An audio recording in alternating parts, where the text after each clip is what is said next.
Welcome to the show, guys. Got an exciting one here for you. We are talking about late round sleepers. We got 5 big ones for you. So bring out the notepad, get a beverage of your choice, whatever you want to drink. Sit back, relax. I've got the king of fantasy football, the ace of spades, the king and the emperor of the sports realm. His name is Jim, but he also likes to be called Jimmy Maverick. What's going on, Jim? Welcome to the show. I really build you up every episode. I'm excited to have you on, man. You do, man. How am I supposed to deliver on that level of hype? Come on. What am I supposed to do here? You got to step up your game and make sure you talk a good game today, backed by factual evidence and information. So, Jim, I'm excited, man. We're talking late round sleepers, and we got 5 of them. I got 2, you got 3 here. And the thing about it is that we actually ended up going with rookies here because the late round sleepers for veterans aren't exciting to me. So I would never draft a Tyler Boyd or someone like that. When you're going late round, I go for the home run. I go for the grand slam. And we got some grand slam potential breakout guys here, late round sleepers here that could really take off. Let's hope so, man. I mean, I'm feeling good about these guys, though. I think they all rate very well in the 16 Rounds Plus app. And like I said, all these guys are available after about 12th round or later. So these are guys at the very end of your draft. You're hoping for a home run there. If you get it, you're going to be super happy. And if you don't get it, it's not really going to hurt your team because these are all very low risk players. So why not go for it? All right, Jim. Well, why don't you go first? You've got a list of your first sleeper. But before we do, though, make sure you guys head on over to thefantasyfootballcounselor.com right now. Secure the 16-round draft solution. Sleepers, breakouts, optimal players to draft in each round. Everything you need, guys, to crush your leagues. Get it right now. Use code SMASH to save. And when you're in there, look for the prompt to get the 16-round plus tool, which is an additional if you just want more, you're going to have more stats, more data, 16 rounds plus, but just check it under programs at thefantasyfootballcounselor.com for all the information. So go do that right now. Secure the solution, secure the championship. All right, Jim, are you ready to dive into this? I am ready, man. Let's do this. So my first guy that I want to talk about was selected 69th overall, second round pick, and is coming off a fantastic year. Dude got 1,398 yards and 17 touchdowns on 109 receptions in Houston last year. And he was drafted by the Houston Texans. This dude doesn't even have to move. He's already in town. He's like, there's no disruption. His family and friends are still there. This is great. He's at a really good situation, coming in with a new rookie phenom quarterback, CJ Stroud. And the wide receiver core on the Houston Texans is not impressive in any way, in any fashion or any way. We've got Nico Collins and we got John Mechie, who has not played yet.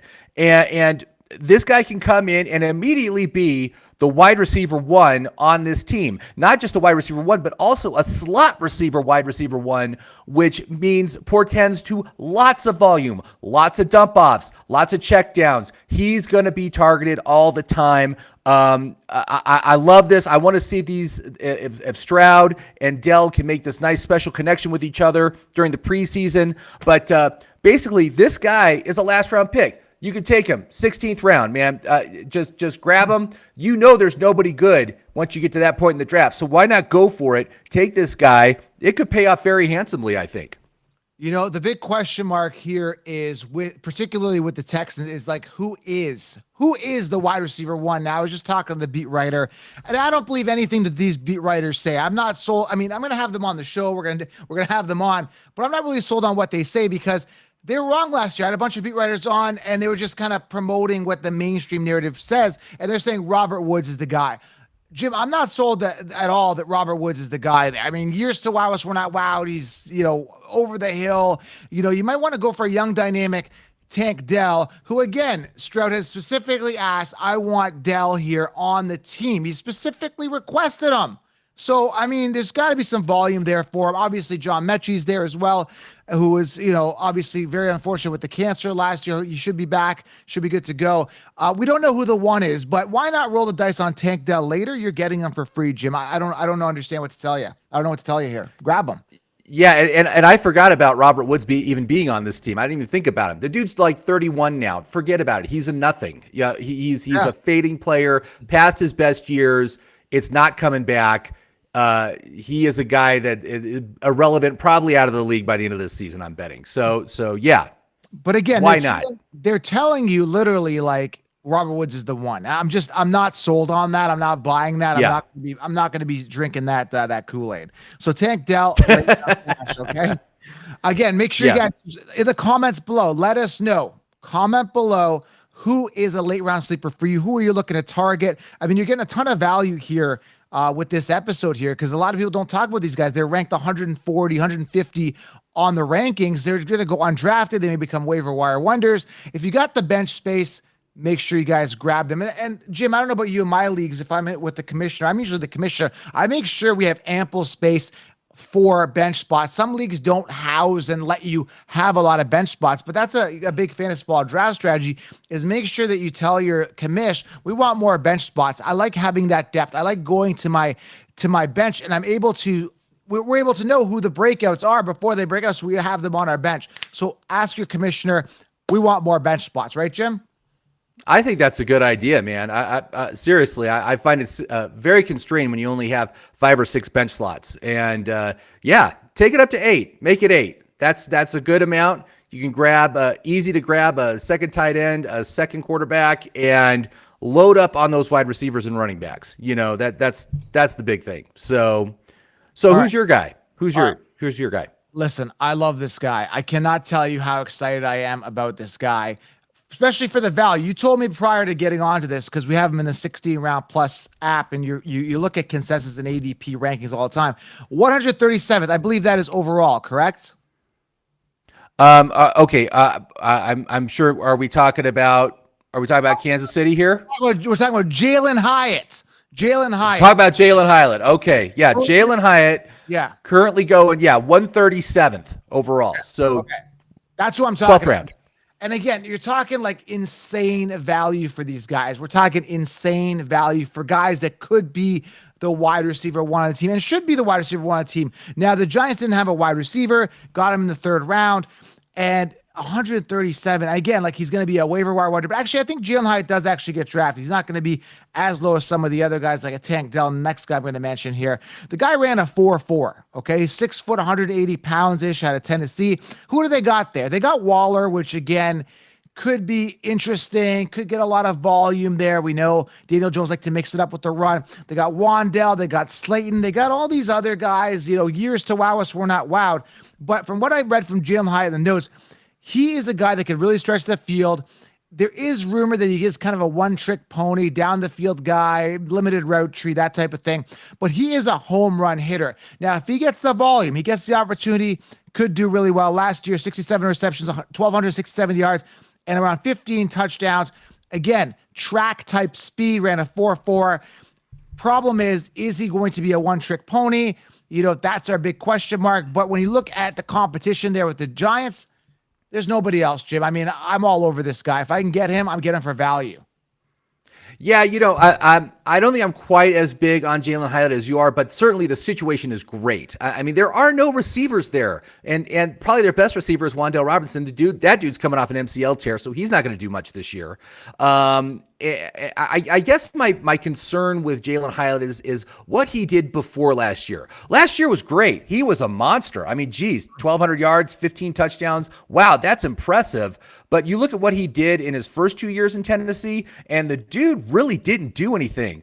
226 yards and 2 touchdowns in 2021, 276 yards and 2 touchdowns in 2020. So that concerns me. And also he did not play a full slate of games on either of those years. He did 8 games in his freshman year, 9 games in his sophomore. So I think he's a little bit higher risk than these guys, than someone like Tank Dell, but he still rates very well on the app overall, offers great value at his ADP for what he's expected to get. I mean, we've got him projected right now with about 100 targets. Yeah, so about 100 targets. And for somebody in the 12th round, that's really good. That's a good amount. And with the upside that he offers with the deep pass, the explosive play, I think he's probably worth. I think he is worth a pick in the late rounds for sure. I'm gonna say take him, guys. Take him good. He's a wide receiver one. Don't doubt it. Okay. Again, that's my advice on this one. But again, it's up to you guys. Good value. Not as your wide receiver one. He was a wide receiver 4 or 5 on your team with wide receiver one upside on his team. I'm all over it. All right, Jim, who do you got next? Let's keep going. All right, so I'm going to move over to running backs right now, and the guy I like, man, nobody's talking about this guy, and the big reason is because he went undrafted in the NFL draft, and he came onto this team as a free agent, but let me just say, first of all, pre-draft, this guy was projected as like the 5th best overall running back around, and somehow he didn't get taken. I don't know why. Had a fantastic year last year in Syracuse. Over 1,000 yards, 5.1 yards per carry, 206 attempts with 11 touchdowns. He also had 36 receptions for 254 yards and 2 touchdowns there as well. And he comes into an awesome situation to literally just take over this backfield because this backfield sucks, straight up sucks, and it's Tampa Bay. So I'm talking about Sean Tucker, who is coming in right now. Here's who's ahead of him on the depth chart.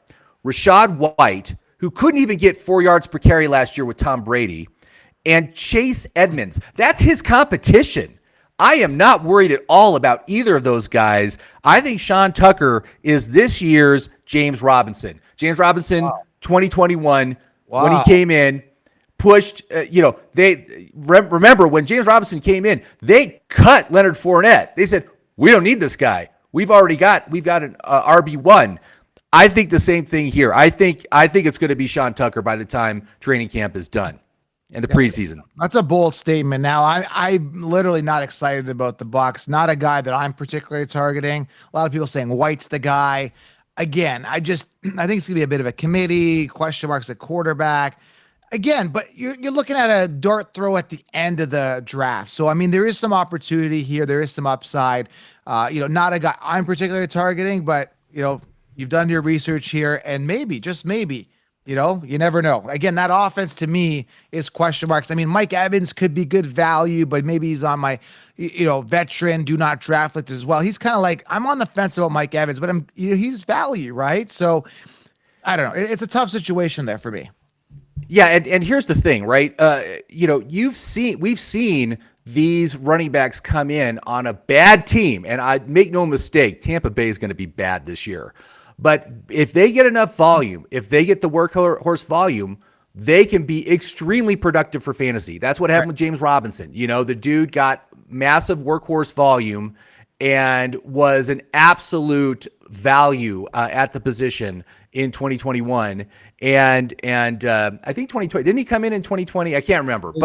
But anyway, same thing here. I think the same thing here. And I think Rachaad White sucks. He's terrible. He couldn't do anything last year. And so I'm not worried about him at all. And we know that Chase Edmonds is awful. So, like I said, it's going to be super easy for this guy to leapfrog these guys.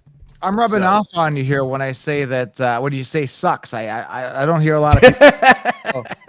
I've become a bad influence on you, Jim. I'm rubbing off here. So, but it's truth. It's truth. Years to wow us, we're not wowed. You know what I'm saying? Yeah. So, like I said, and by the way, he's also a last round pick, 16th round or later. I mean, the dude is actually going right now 222 overall. So that means in most leagues he's not even going to be drafted. So why not just take this guy with your last pick and hold him and see if he does something? Because I bet he does. All right, Joe, I'm going to go with my guy here now. My second guy, and then you got another one here. Rashee Rice is the guy that I like. 6'1", 190 pounds, SMU. Now, here's the thing about him that I really like. He's got light feet, great body control. Last year, 1,355 yards, 96 receptions for 10 touchdowns. Second-round pick by the Chiefs. Now, the Chiefs don't have a wide receiver one. Who do they have there? I mean, I couldn't even tell you who they have there. They got MVS. They got Sky Moore, who had his opportunity last year. Sky Moore did nothing, Jim, nothing. So I know, yeah.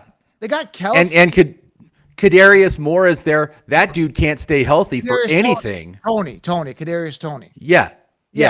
I mean, you're thinking of DJ Moore. He hasn't done much either. I know people love DJ Moore. I'm not excited about him either. Oh. But Rashee Rice, he is a speedster. What did he run the 4? I don't have his 4.4 time here, but he's got pretty decent speed.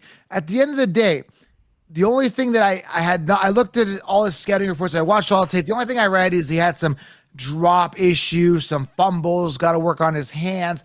But overall, man, he fights for the ball. Like I said, good body control on the 50-50 balls, light feet, quick off the line.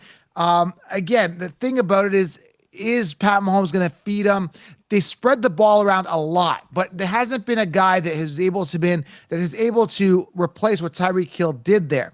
Is Rashee Rice that replacement? The name is the pedigree. It's a good name, Rice. I mean, we're talking one of the best names in wide receiver history. Is he going to live up to the name? I don't think there's a relation here with Jerry, but maybe we should look that up. I don't think there's a relation. Yeah, I was going to ask you, is he related to Jerry Rice? I did all my research on Rashee Rice, and I haven't even looked at the most obvious thing. So yeah, I'll have to take a look at that, but I doubt it. So again, Rashee Rice, tons of upside, but Mahomes has to feed him. And again, you're getting this guy. What's his ADP? He's like gonna come off for free. He's gonna go undrafted in a lot of leagues. And again, right now, pick 148. So late 12th, early 13th round. So it's easy pickup. Here's the thing. Here's what I'm saying is like you're getting these guys for immense value that could potentially be the wide receiver ones. The Jalen Hyatts, the Rashee Rices could be the wide receiver ones because there's nobody else there. The Tank Dells, there's nobody else there that is proven to be a wide receiver one. This is what I tell you. You can go robust RB early or, secure your ace quarterback and maybe get a solid wide receiver. And I explained all this in the 60 rounds, which wide receivers to get the mid rounds to secure yourself, and then hit some home runs with these guys because you only really need 2 starting wide receivers that, typically most leagues have 2 starting wide receiver ones. And once you roll the dice on a bunch of these guys, boom, you know what I'm saying? You got yourself a wide receiver one and you paid nothing to get him. It's unbelievable the value this year. And I got to say, by the way, I looked it up. His 40-yard dash was a 4.51. So okay. Pretty good. I'd say that's very good. And last year, dude, 1,355 yards, 10 touchdowns on 96 receptions at Southern Methodist. So this dude is a proven producer, and also his production was good through his entire career. The guy doesn't miss games. Which is very good, shown really good durability at the college level. And so, I think this guy could step in and make some noise. And don't forget, the number 1 receiver on that team, Kelsey, is getting older. So, if there's any sort of slippage there, some of that extra volume could also flow his way. So I feel really good about taking him, especially at that point in the draft. No problem. Yeah. All right. I believe are we on your last guy here? Or you got 2 more? Oh, I got 1 more. This is it. Okay. So my last guy here, again, it's another really good situation. This guy was selected in the 6th round. So this guy in the NFL draft was selected in the 6th round. Not a lot of draft capital there, but the guy's a Nepo baby because his dad works for the organization, the Dallas Cowboys. And this is an organization that got rid of their number 1 running back. They got rid of Ezekiel Elliott. They really didn't replace him with anybody. And so we've got Deuce Vaughn, who is a potential high volume player. I mean, I've been listening to what's going on? What's going on with the Dallas Cowboys? Are they going to run more? Are they going to pass more? I think they're going to pass more because they're going to have to, because last year they ran the ball 6th most amongst all NFL teams, and yet they got rid of their number 1 RB. Who's going to replace that? Are they going to be able to maintain that volume? I think Deuce Vaughn is going to scoop up a lot of that volume that Zeke Elliott had last year. So we're talking, on the order of about 200 rushes. And the guy also catches balls. Although, you got Pollard there, who's probably going to take the bulk of the passing down work. But again, not at all a bad running back core that he's got to compete against. Malik Davis, Ronald Jones, these guys are nobodies. He can just come right in there. And I like the fact that he's a small guy. He's like 5'5", but he's built like a brick, Right. And so he basically could just hide behind the offensive line, find a hole, and zoop through. I've seen guys like this, and they're great because the defense can't see him. He's hiding back there, and then he just shoots through a hole, and they got to try to react to catch him. But I mean, very impressive production in his past 2 years in Kansas State. I think there's definitely something here. And where he's going again, this guy, his ADP right now. Where is it? Hold on, I had it. 224 overall is where he's going on the draft board. 224. He's literally going on, like, he may go undrafted because people don't know. But yeah. Again, the big appeal to me is I'm not sold on Pollard being the RB1 because he already got injured last year and he had Zeke Elliott there taking over 200 attempts. Like, 193, I think he was where he was at. Again, Pollard is not a true workhorse running back. I'm just not convinced. I'm not sold. Now, is Deuce Vaughn a workhorse running back? Not necessarily. He's very undersized, very small, but he's got a chip on his shoulder. If you look at any of his hype videos, he's talking about how he's got a chip on his shoulder. You know what I'm saying? He is hyped up. He's ready to go. And I like the kid, and I think there's a ton of upside. And especially from a PPR standpoint, he could be good, especially if Pollard gets hurt, right? But again, there's some lingering running backs still around at the time it's recording. There was talk about Zeke Elliott coming back. Now they've kind of shut the door on that. Nobody wants Zeke right now. And then there's Leonard Fournette out there, Dalvin Cook. I think June 1st is the time they got to make a decision on Dalvin Cook.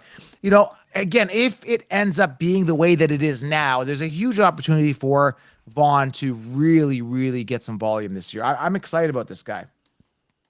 Yeah, and obviously, if they picked up any running backs off the free agency pool or brought in Dalvin Cook, Deuce Vaughn's off my list. But for right now, yeah, I think he's a good option and virtually zero risk at where he's going. Virtually zero. So.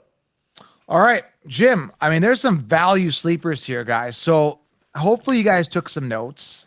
Make sure you guys implement these as part of a strategy where you have balance. Don't draft these guys in the first, second, third, fourth, fifth round. You get them for value later after you've completed your sneaky 7, which I explained in the 16-round draft solution. After you've done your homework, you've solidified a solid team. Then start taking some home runs on these guys because they are in a prime position to succeed. Jim, I don't know what else to tell you. Go for it. Stash. Absolutely. And again, they're at a point on the draft board that is so low risk. It doesn't hurt your team if they don't work out. That's the thing you got to know. If they don't work out, you just dump them onto the waiver wire and you go for, some guy who's hot on the waiver wire.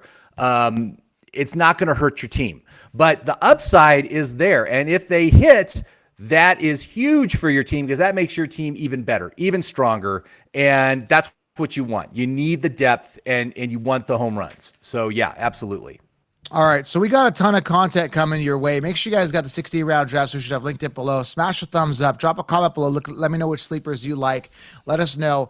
And we got a ton more content coming your way. We are just getting rolling. It is May right now, but come June, I'm doing pretty much content every day. I'm going to keep rolling it out to you daily. We're going to have to try to get Jim on a little bit more, especially in your draft time, to give you guys some extra help, some assistance here, answer some of your questions here below.